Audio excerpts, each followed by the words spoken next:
আশেপাশে না ভালো লাগে না, বাইরে তো অনেক বৃষ্টি, ওয়েদারটা সুন্দর। যাই মৌলভী যে বলি একটু খিচুড়ি রান্না করতে, মজা হবে। যাই মৌলি, শোনো বাইরে অনেক বৃষ্টি পড়তেছে, খিচুড়ি খাইতে মন চাইতেছে, কি করি বলো তো? খিচুড়ি খাবা? আচ্ছা দাঁড়াও, 1 মিনিট আমি আসতেছি। এই নাও বাজারের ব্যাগ। 1 কেজি গরুর মাংস আনবা, 2-3 রকমের ডাল আনবা, 2 কেজি পোলার চাল আনবা, ঠিক আছে? তারপরে আমি তোমাকে খিচুড়ি রান্না করে দিচ্ছি। এই নাও।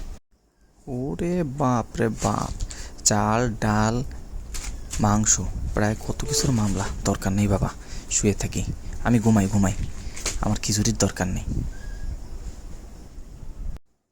আরে কি ব্যাপার, তুমি শুয়ে রয়েছো কিসে? তুমি বাজারে যাবে না? তুমি বাজারে না গেলে আমি রান্না করবো কি করে? তাড়াতাড়ি উঠো, তাড়াতাড়ি। এই মৌলি শোনো, আমার বুঝছো শরীরটা অনেক খারাপ, বুঝছো পেট টেট ব্যথা করতেছে, পেট খারাপ হয়েছে, আমার শরীরটা ভালো না, বুঝছো আমি খিচুড়ি খেতে পারবো না, তোমার খিচুড়ি তুমি খাও না। ওরে বাবা রে।